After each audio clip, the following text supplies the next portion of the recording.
I found out that one of the objects that most people need to know is they just want somebody to care. You may not be able to fix their problem, but you care. You care that they had a problem, and you listen to them, and you understand that. And when somebody brings me a problem, I'm like, tell me about it. Give me the details about it. And they love that. And you may not, you're like, I don't have the solution. This is the Untamed Podcast, where only the few dare to go. We're building a community of adventurous high achievers who refuse to trade our dreams for comfortable mediocrity so that we can unleash our untamed potential. Could you be one of the untamed few? Now, your untamed hosts, Mark Lucas and Joel Fritz. I am so excited, few. I get to do an interview with one of my favorite people here in Huntsville, Alabama, Nathan Jenkins. Such an honor to be here, man. Thank you, Joel. Buddy, I'm so glad you said yes to this. Nathan has, man, this guy is full of stories. Like stories I just love to sit and have more lunch. Than I need to be. If he asks me to go to lunch, I am there because we're going to sit and have a conversation. It's going to last a long time. But man, the gold that I get to hear from his life and his experience. Nathan is a business owner. He's an entrepreneur. He started a business a number of years ago. I'm going to let him tell you a little bit about that. But the way he got started is just so amazing. The thing that kind of prompted it, the way God actually just put it on his heart to do something new. And now the years of struggle and all of that into success. He has a very successful business by just about any metric around. And so he's learned the lessons along the way. But what I admire most about him, and you're going to get to hear about, is that he maintains his priorities and success in his relationship and his marriage, with his kids, with his employees. He is all about relationships. This is a guy who cares about people while caring about profit. And so I can't wait for you guys to hear some of the wisdom from Nathan. So Nathan, can you just tell us, get us started, like tell us a little bit about your business and just your name, what you guys do, et cetera. And then I'm going to ask you about what life was like before, so you can tell us the stories of how this whole thing started. So thanks for the introduction, because to hear you say that, it's like, who is this guy even talking about? So my name's Nathan Jenkins. I started the business as JMJ Parts back in May of 2011. It was, God gave me this idea. I believe it was God, because I never thought I had any ability. I barely made it through high school. There was absolutely no college in life for me. The only thing I wanted to do in life was to get married. And I knew when I was at 10 years old, my parents went through a divorce, and I was like, I'm going to get married and I'm not going to be divorced. And I think it was really arrogant of me. Lofty goals right there. Yeah, Yep. it was. I was like, I can do this better. Which is, I think, from that time, it was from a sense of pride. I was like, I can do better. And then I realized, though, as life sets in, wow, this is tough. Yeah, life is tough, and good people, struggle through life every day. And so to have this plan, the only plan I had was I wanted to get married, I want to have kids, and I want to get that started right away. So for me, that was the goal. I got married just after high school. I got married to my wife in December of 2011. 2001, we got married, and she had just graduated high school. She was 18, I was 19, and I was like, let's do this. And then I quickly realized how tough it was. I was like, oh my gosh, this is hard. This is challenging. And then I never once, I don't think, I remember in high school, they did the, where will you be at in 20 years? And they said, Nathan will be driving the old Dodge truck and he'll be working at the county, and I was like, I don't know what I'll be doing, but I was like, I just want a family. That was the goal, is I want the family. And so, because I will say this, really, from the heartbreak that I went through, I lost my grandfather when I was 12, and I was really close to him. And just before that, my parents had went through a divorce. That was really tough. And I realized then the nuclear family is so critical. And so when you've got the family that gets broken up, and it's through satanic attacks, Satan, the Bible says he comes to kill, steal, and destroy. And there's an enemy of our soul that wants to mess us up. And if he can damage that family, he does it. And when with a family, the shock wave of the divorce that my parents went through continues to radiate through my life. Even today, I'm 43, and I'm still, my parents are not together today, and that's tough because I would love for both of my parents to be together in the same house and our family to be still together, but it's not. And we've worked through a lot of difficulties and a lot of hardship, and so I love jumping in to help people when I see things are rocky for them. That's where I'm like, my heart goes out, because it's kind of like it's when you throw a rock in a pond and the waves ripple out and it just goes out. Well, it continues to go out through all of the ages. When a divorce happens in a marriage, it ripples through the generations. It just begins to mess up the fabric of God's design of the family. Yeah. So you set out to be married. Yes. And then this is where it gets interesting, because you were then, tell us a little bit about the job that you were doing before you started your company. Okay. So going back, I grew up in with my grandfather in the auto body shop. I love that. Love being around the cars. He instilled that love of the cars. And so, for me, one of my first jobs was I was appliance repairman. I was working on things. I was always fixing things. So I love fixing things. I took apart everything as a child. If I could get my hands on it, a screwdriver, it was coming apart. I took everything apart. And so I ended up going always maintenance, always doing repairs. That was always my theme. Even as a kid, I repaired all the kids' bicycles. I did that too, actually. Yeah. I mean, I still do that today. Yeah. I loved it. I love fixing, Yeah. I love fixing things. And, so all the way up, before starting the business, my life mostly consists of trying to, be in the maintenance field. Yeah. Okay. Worked in a bakery doing maintenance. I worked on over the road truck repair. We did all kinds of stuff like that. And so I went to work for the company that I was working for prior to starting the business as a generator mechanic. And then I realized this. I'm a really good part swapper. I'm not the greatest mechanic, and I'm terribly slow with ADHD. I talk too much. I don't get the work done on time. So I moved into doing parts, and I kind of discovered a little bit of a niche. I was like, man, I understand the background of a mechanic and stuff. I understand the pitfalls of how difficult it is to get the right stuff. It's a key element. So I fell in love with getting the parts and stuff like that. So sourcing the parts from distributors, right? Yes. And so you would go and get those, but for the job that you were in, you would go and get those. You work with the distributors, and then you'd basically buy the parts. And didn't you have a fleet or something like that, or work with a whole bunch of different vehicles that you had responsibility of keeping running, right? That's right. That's where I got started when I was working at the bakery. Worked on the trucks. Okay, got it. Started doing the parts there. And then I went to the generator company, and then that's where I was doing mechanic work and doing the parts at the bakery. But then I went to the generator company and I said, hey, who does the parts? And they were like, we'll let you do that, because nobody wanted to do it. Yeah.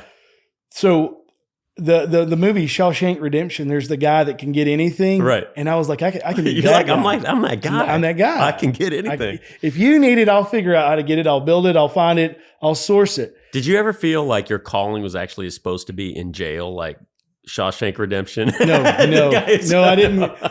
No, fortunately, I have avoided. No, you could do that. You could do that legally in the real world. Yes, I've avoided any issues with the law other than the speeding tickets that I got as a young guy.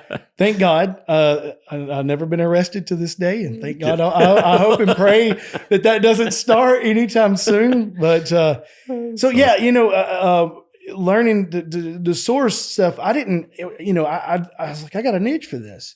Well, so I went working there. The guy that was my supervisor at the time, he come to me one day. I'll never forget this. He came to me and he said, "Hey, Nate," and he had a college degree, and I kind of frowned on that. I was like, typical college guy, looks down on us blue collar people that don't have a degree.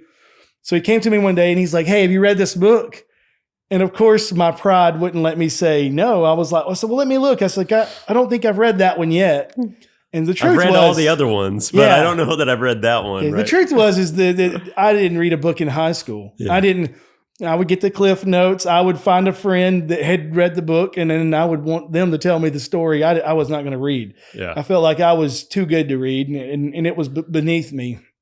But when he brought me the book, I said, "Well, I'll check it out." So I knew at that point when I told him I was going to read the book, I'd do my best not to be a liar. So I was like, I got to read this book. So I went home one night and I cracked open the book. The book's 48 Days to the Work You Love. By Dan Miller. Mm-hmm. And I'm a huge fan of Dave Ramsey. Dave Ramsey and Dan Miller are good friends. And so I knew, I was like, well, if Dave Ramsey signs off on him, I'm going to see what he's got to say. So I opened up the book that night. I'll never forget. And I opened up the book that night and I started reading. And the whole design of the book is supposed to be read in over a period of 48 days. Uh-huh. And, that way you've got... You can read the book in 40 days, but there's 8 days if you mess up, you get out of your rhythm. But whatever. I read the whole book that night. I didn't go to sleep. The sun come up that morning. I was still reading the book. And I remember that moment. I had been changed immediately. The light bulbs were coming on. And then I began to look at my life and I was like, what did God create this man for? Mm-hmm. He put me here for this time, for this purpose. Why? Why God? Because the cup can't say to the maker, I'm a cup. The maker tells the cup what it is. Yeah. And Do you mind if I share Yeah. just a little bit about the book real quick? So that Absolutely. I think it's imperative. So Dan Miller, you'll hear how I got my hands on this book because it's compliments of this guy. But Dan Miller wrote a book about basically how do you align your calling from God with the job that you do. And that search process and what that's like. A lot of people go through a search process, but they feel like, well, I have to do this because I need a job. But Dan Miller takes it a step further and he says, well, think about who you're supposed to be and then look at the jobs that are available. That might mean starting your own company, which was your situation, right? Yes. To think of, I will say my grandfather was a huge influence in my life. Mm-hmm. He owned the body shop. And so all of my family worked there. So that was a tremendous influence in my life. And I thought, that to be a business owner would be really cool. Yeah. And then, but as I began to read through it, and Joel, the crazy part is I had so many jobs prior to this. Often people, every time I would change jobs, I would make a little bit more money. But people saw this inconsistency, like, man, Nathan's moving around a lot, and as a man with a family, and you're trying to take care of your family, the pressure of, man, can you handle this? Can you really take care of your family? And I'll just being humbled through this whole process. I'm like, man, knowing what my dad went through, what my mom went through, I was like, it's really tough. Maybe I shouldn't be so hard on them. I thought I could do so much better than them. And I was like, can you though? Right. Can you, Life ain't that easy. Life's not that easy. And so there's that challenge. And then, so I began, I'll never forget the day I was sitting at my desk, at the last company I worked for. And I looked up and I was like, I could do this. I was like, I think I could do this. I mean, I already know what I'm doing here. And I thought I could do this on my own. And I thought, what a novelty, man. What if that was like, what if that ever happened? Uh-huh.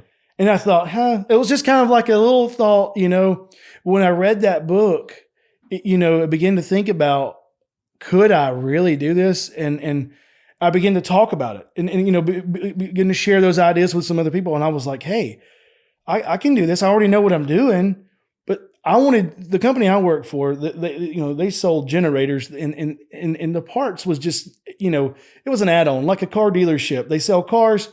The service department's kind of an add-on. Mm-hmm. Well, in the industry that I was in, it was so weird because you don't, like a dealership, you can go to a Chevrolet and you can buy Chevrolet parts, Ford, and it's, in the generator world, it's a hodgepodge of stuff that's put together by a packager, and it's just hard to find. Well, I had a good niche for it, and I was like, this is cool. I can do this, and I liked it. So I saw an opportunity. I was like, there's a lot of people that I could just start a business selling parts. That's what I want to do. And so that's where the name, the parts comes from on Right. the business.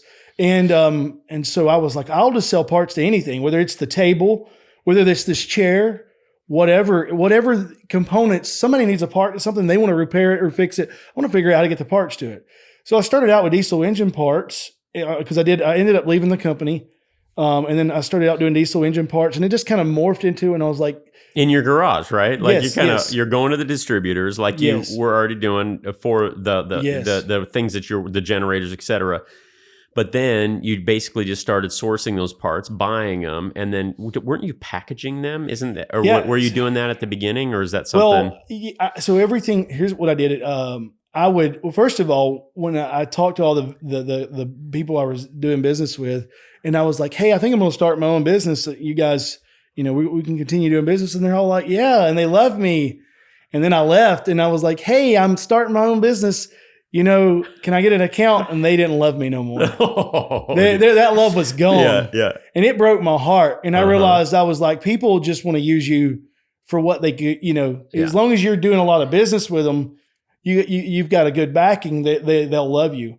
And so, but I did find out, and this is going back to the connecting, the people that I had connected with and built a real relationship with, those people said, hey, I know you, Nathan. I'll give you a shot. Mm-hmm. No credit check, no nothing. Shake hands. If you'll be a man of your word, I'll do it. And I was like, that's all I've got. Mm-hmm. My word's it. Yeah. And so I started the business from the house. I had a cheap laptop computer, and I would get things shipped to the house, and then I would have an 18-wheeler bring me an extra pallet.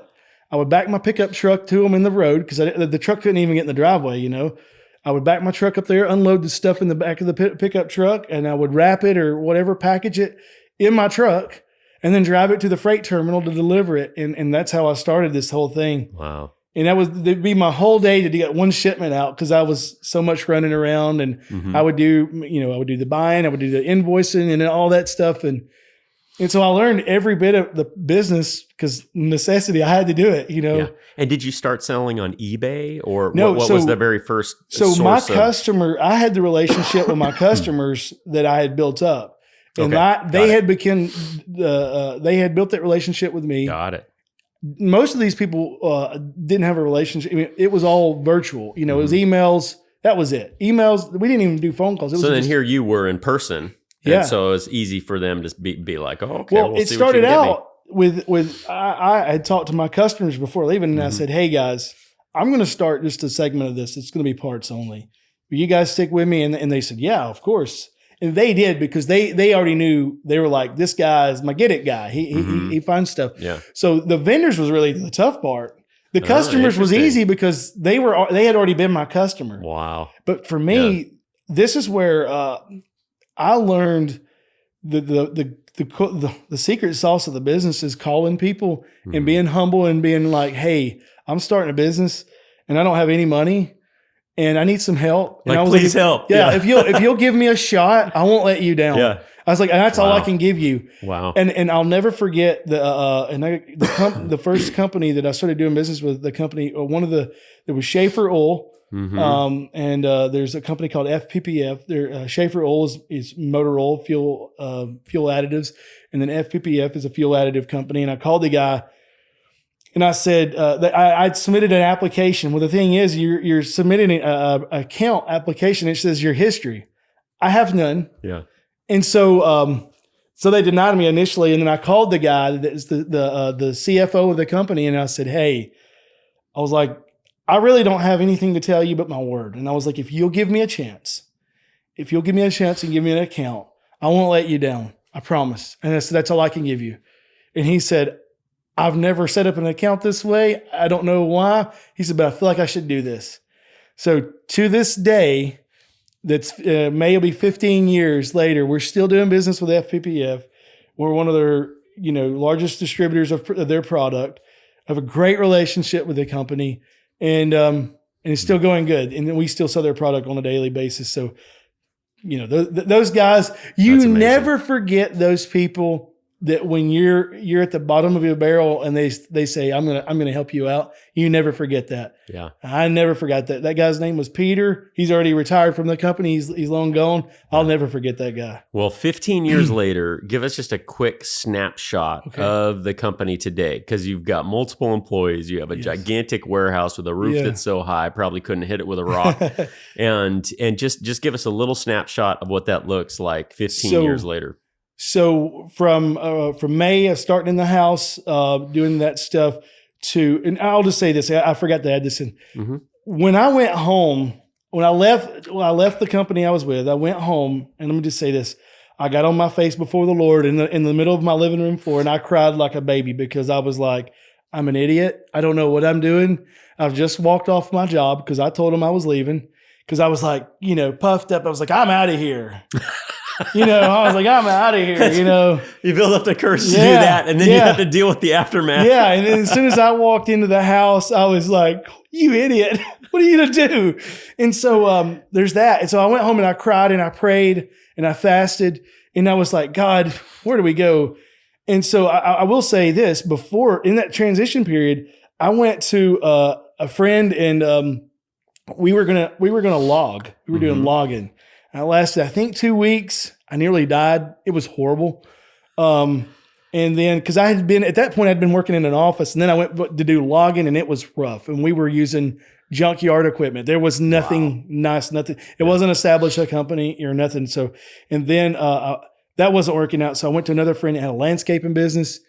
And if you've ever used a weed eater in a graveyard, it's like 10 acres big. You're going around every stone. It's the most painful. I think that made me hate mowing the lawn more than anything. So there was that. So finally, one day Christina calls me and she says, "Hey, you either go get a job or you start the company. I don't care what you do, but you do that." So there's that day one. And so, I went and I just went online and I Googled how to start a business because I didn't have any clue. So if you want to start a business, that's how I started. Yeah. So now, today, we've got somewhere around 20 to 21 of us all together. That's including my wife, my son, my daughter works for us. I've not recruited my son-in-law enough to get him on the team yet, but I do have I have my cousin, my cousin-in-law, my wife's aunt works for me. Her son works for us, and we have family in the business. So that leads to where my grandfather had all the family. They all worked together in the business. It was all family. Mm-hmm. We're not all family, but we do. And we were fortunate enough. We in August of 2014, we started building our first building. That was a 2,400 square foot building. We moved it in August of 2015. No, I think that's right. We moved in August of 2015. From January of 23, we moved into a 20,000 square foot building out of the 2,400 square foot building that was way too small at that point, into the 20,000 square foot building we're in now. And it really, we could use a bigger building today. And that's, it's a testimony of God's work. It is expanded and grown. And I'll just say this is, too, I got to give credit to Dave Ramsey. Some people love him, some people hate him. I love the guy. He's an amazing guy. Mm-hmm. The catalyst for me, I never knew about being debt-free.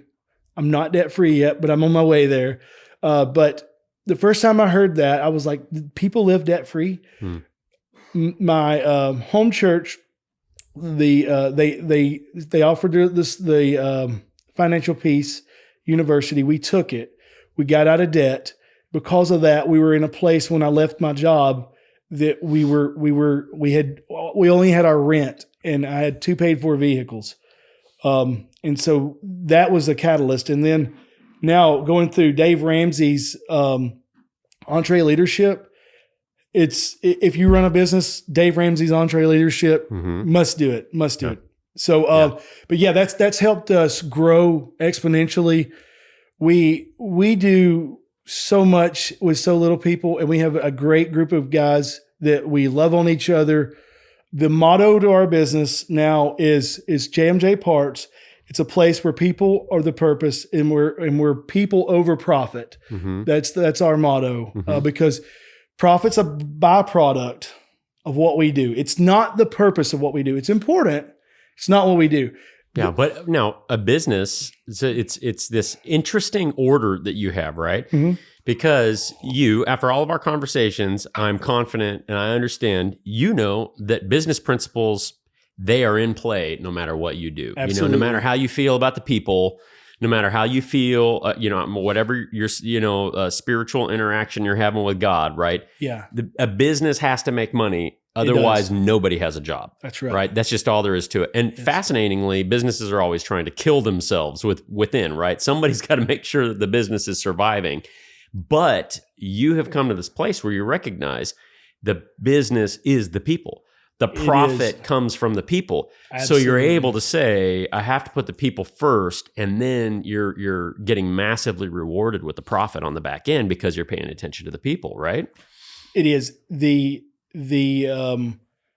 thing is with in any business, it's business is an interaction between two people. Mm-hmm.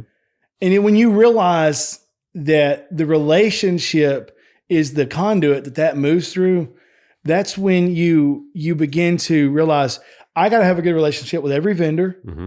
For every person that walks to our door, we treat them like they're the president. We want everybody's important. Do I do that perfectly? Let me say this. No, I know that there's going to be people that says, hey, Nathan did me wrong. Nathan didn't do this right. And if you're one of those people, from my heart, I sincerely apologize because I don't always get it right. And so I always want to recalibrate myself back to Christ. And that's, I find myself drifting and getting away from the center of Christ when I'm getting short with people, when my patience begins to run out, when you're going through a difficult challenge, because there is times where you're like, I don't know how we're going to keep doing this. COVID, when the shutdowns hit, that was the single worst day in my business. And I'll tell you this, that day, I began to feel this, like when you feel your adrenaline just hit its highest peak, my lips was going numb. It's like when somebody, you're realizing this is a real moment. They were shutting down everything. And I was like, we're going to lose the business. We're going to lose everything.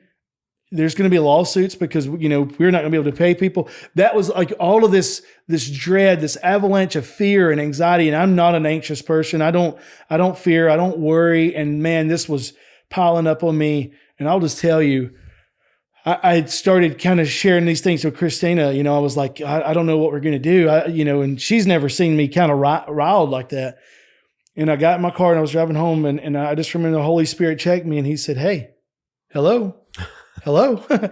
And I was like, oh my goodness, God is real. And he's going to take care of me. I've never seen the righteous forsaken. I've never seen his seed begging bread. And I was like, so I went home and I was broken that night because I had to repent. I was like, God, forgive me, because this is not my problem. This is God's business. It's not mine.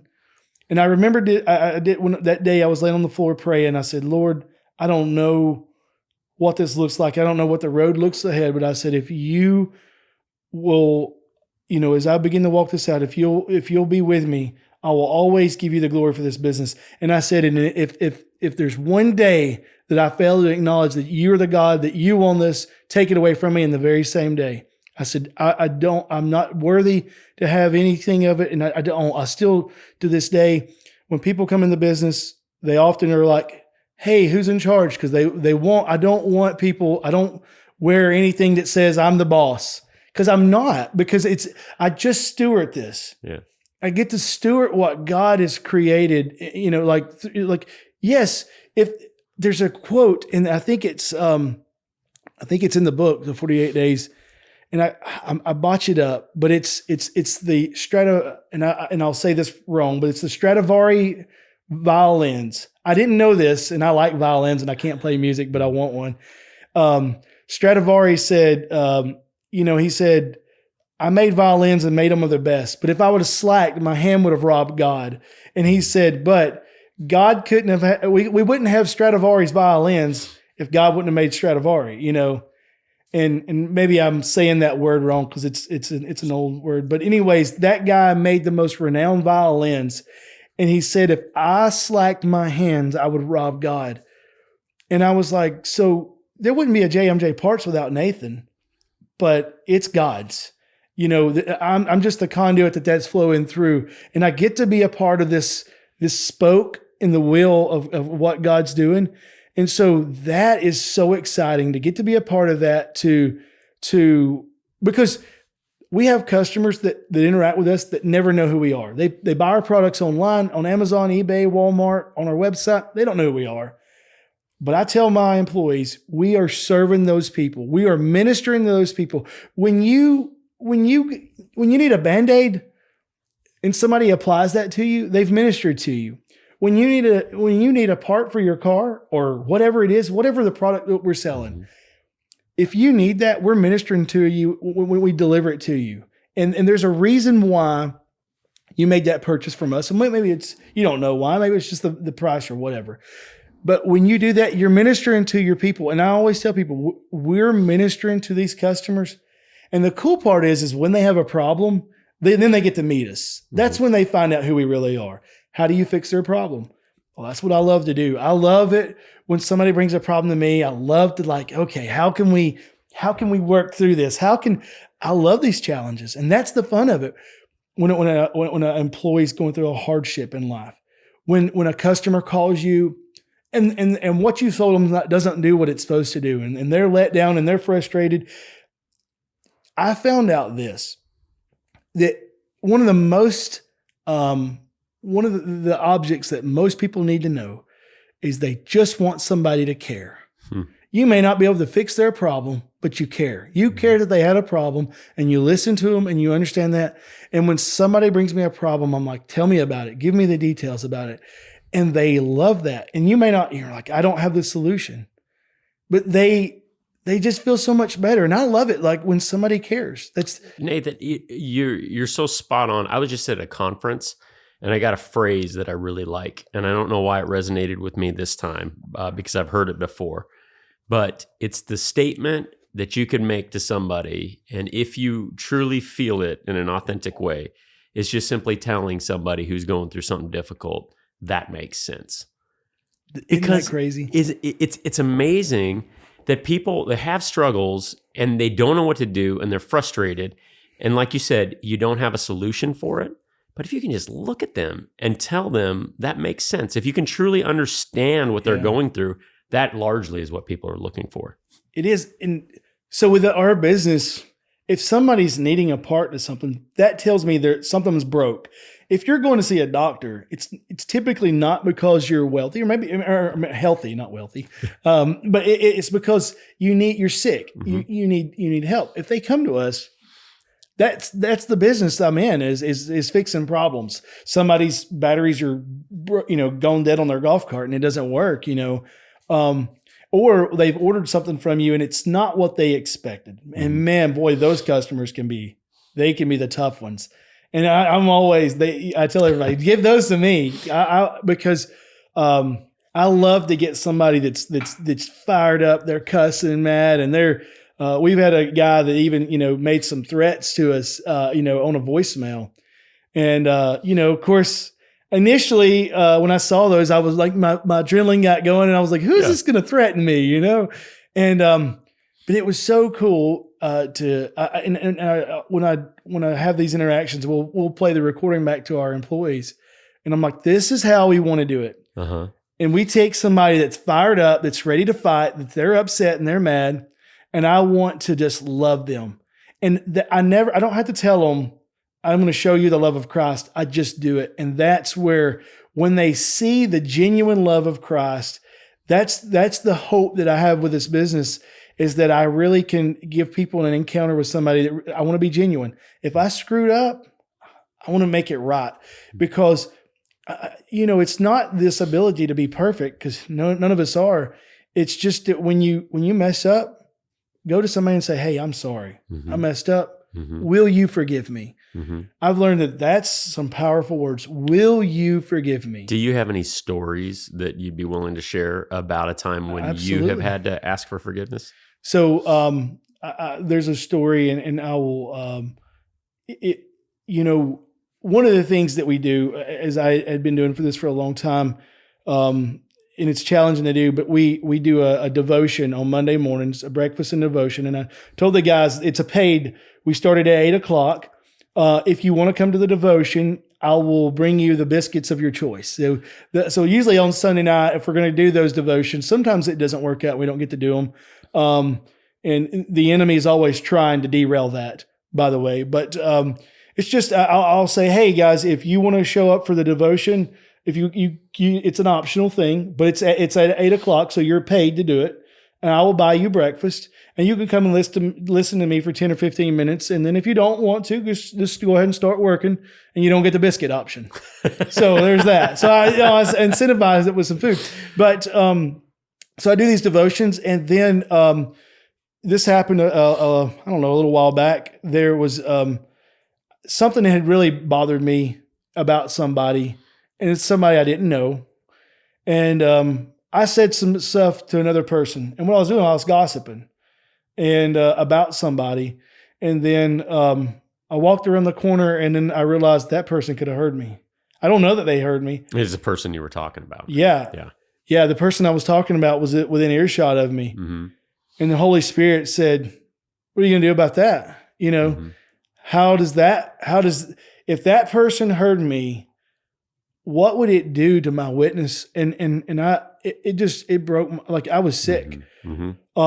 And I went and I told the Lord, I said, Lord, help me to know what to do. Mm-hmm. And so I scheduled an appointment to meet with that person.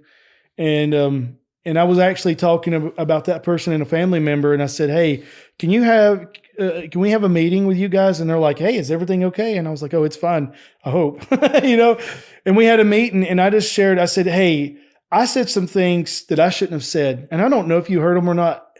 And that person said, I didn't hear you say that. And I said, well, it doesn't matter. God heard me. He heard me say that stuff, and I owe you an apology. And I would, I want to ask you to forgive me. And they laughed, and they said, absolutely. They said, absolutely, we would forgive you. And I was, and I'll just tell you, things like that really strengthens a relationship, because, I was, 1,000 things went through my head at that moment, but I was like, you know what? I have to be really careful, because if I want to be a representative of Christ, I actually have to live this out. Mm-hmm. And so when I screw up, that's the painful part. You have to sit down with people and just own it and say, hey, I screwed up, and I ask you to forgive me and give me another chance. And because, man, if I had a list of every time I had to do that, it would be more pages than this room could hold, I think, mm-hmm. because I just, I don't know why that I always say I'm like a broken wheel. I'll wobble a little bit, and I need your forgiveness. I know this. I know that I need Christ's forgiveness for me every day. And I need his atonement for my sins every day. And I need to walk in that. And I sure don't want to be short-sighted in giving that to other people, because I need it. Yeah. And so that really helped. It's moments like that when you kind of put in a pressure cooker, that you find out who you really are. Mm-hmm. Are you man enough to go and sit down with somebody and say, I said something about you and you don't even know what I said, so I'm going to tell you what I said? Or you don't, whether you confess exactly what you said, or you just confess to them, hey, I've sinned against you. I said some stuff that I shouldn't have said. This is what you're talking about, is like, I don't know, almost like a phrase that's coming to me, like extreme integrity. I mean, I think you're trying to operate at a level of integrity that is kind of beyond what our cultural norm is, right? You're saying if Christ is calling me toward him, then I'm trying to act like him, not the people that I have an example of here, around me, the culture or anything like that. But I'm trying to match myself to him.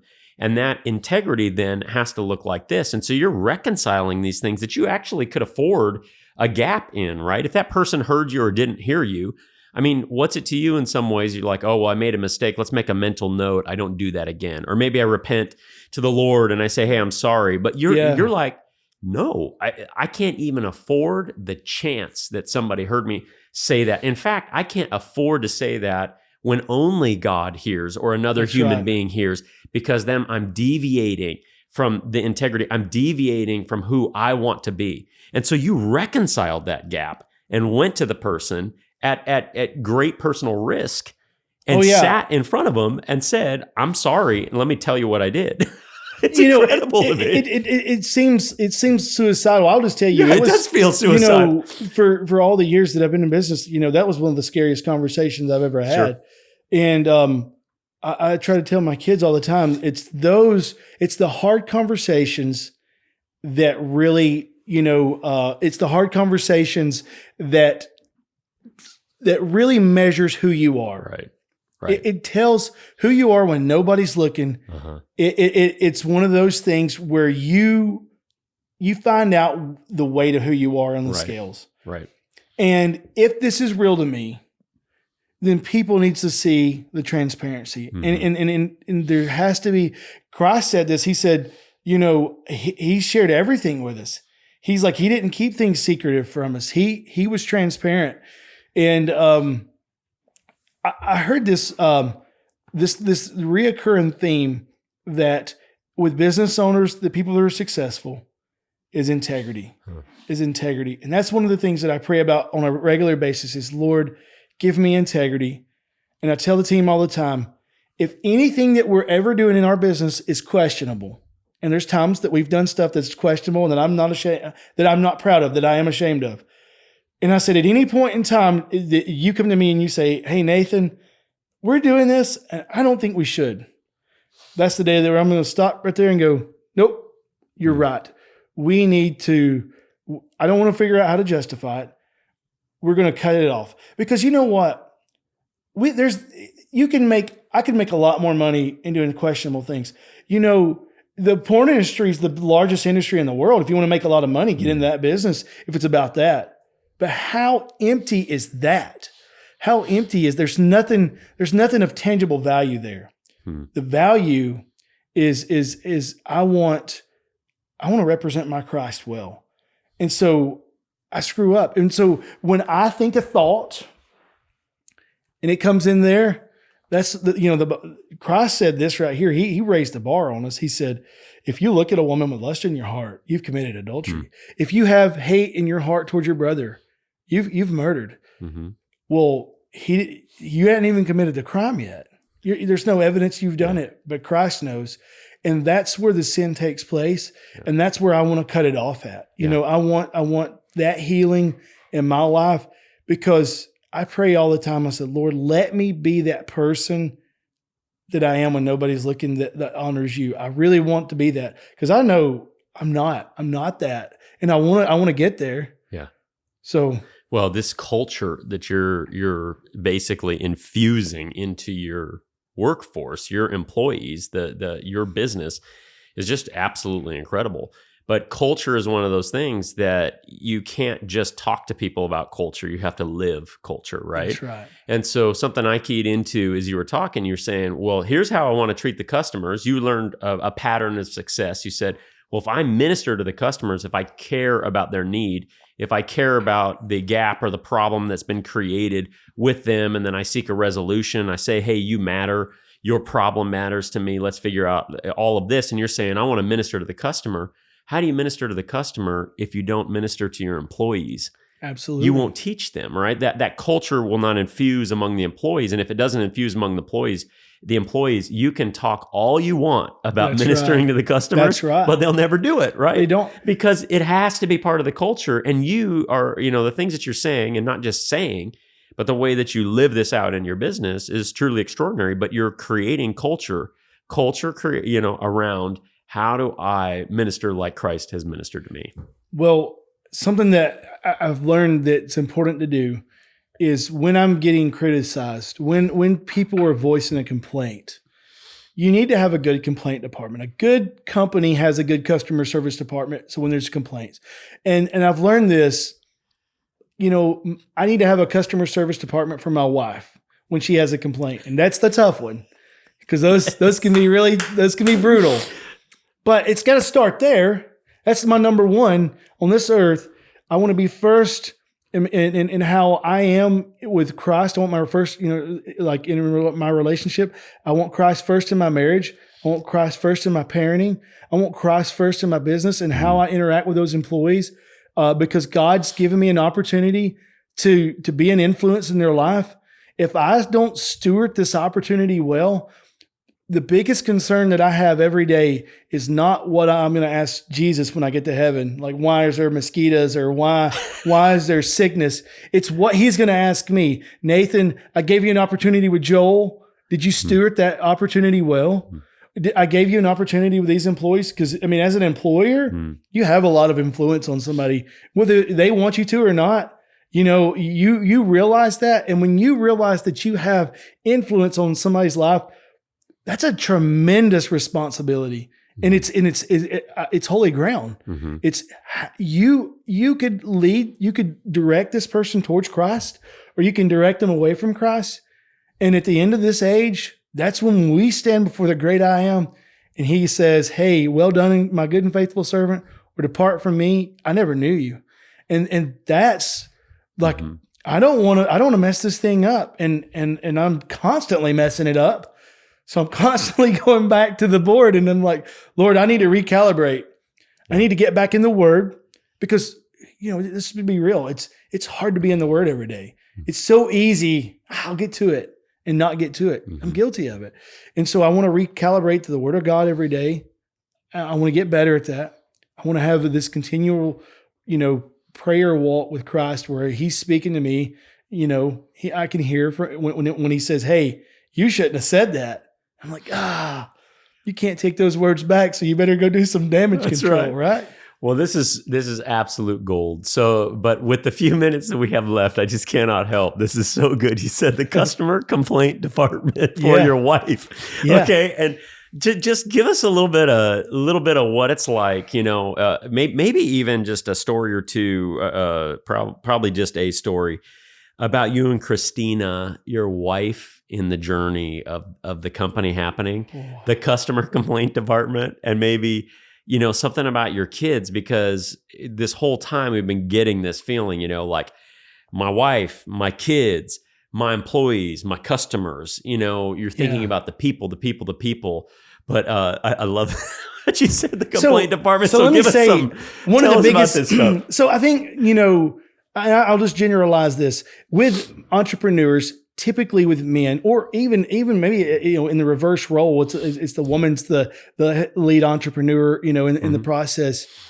I think with any entrepreneur, there's always this one side that gets obsessed with the business, and the other one that's just, it's like, it's work, and I want to turn it off.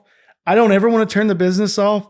And Christina's like, we're not at work right now. Let's stop talking about it, because, when I lay down at bed at night, those things, they'll hit if you're excited about something, I want to keep talking about it. I don't run into a stranger that I don't want to, I don't ever meet a stranger. So I want to share stuff. And so Christina's complaint to me is one of the biggest ones, is she's like, we need to be able to, separate that. And I really struggle with separating things, because everything's like, I'm like, there's no business work-life balance. It's all ministry. And, so that's tough. And we work through that. And with the kids, to make sure that I'm being there and being present. And I will say this to anybody that's an entrepreneur: when the kids were young, my daughter's 22, my son's 19 now. When we got into this, they were really young. They were, it's 15 years ago, and I was so busy with the work and so caught up. And I thought, they're young right now, they won't miss me so much. If I could give any advice to an entrepreneur, is they say that the child's personality is fully developed by the age of 6. Don't miss those opportunities, because you are basically a program writer, writing the program into your children, and you can damage that, or you can sub it out to a daycare or other people and let them take care, or you can be a part of it. And I want, for me, I wish I could fix that. I want to be a part of where I've messed up with my children and stuff. So I want to be When I hear my kids complaining about something, or my wife complaining about something, I want to make sure I give that attention. Mm-hmm. Yeah, that's good. That's good. Well, Nathan, this is awesome. I really just want to say thank you for every word, truly. And I'm thankful, hopefully, if you guys have stuck till the end, then you've gotten to hear some real gold from a guy who's lived it. People love to talk about success, but I want to have people on who have experienced real success. And real success is going to have success in a lot of different areas than just business, just career, just making a few bucks. And here's a guy right here who is trying to be successful, first and foremost, in the eyes of his King, his Lord and Savior, Jesus, then in the eyes of his wife, his kids, his customers, his employees, the people that make up his world. And so thank you, Nathan, for being a great example. Joel, thank you so much for this opportunity. It's been such a pleasure. Like I said, it's funny to go through and talk through all of it and kind of relive these moments in my mind. I forget about them. Yeah. So, well, you're an encouragement and an inspiration. Appreciate you, bro. I appreciate it, man. Thank you so much. Yeah. It's been a pleasure. Yeah. All right. If this episode sparked something in you, please subscribe and even share it with someone who's ready to take their life to the next level. We're always on the hunt for men who are looking to become untamed and release their untamed potential. Also, if you found value in this conversation, then please rate the podcast and leave a comment. It makes a huge impact in building our community. We'll see you next time when the adventure continues, or maybe when yours begins.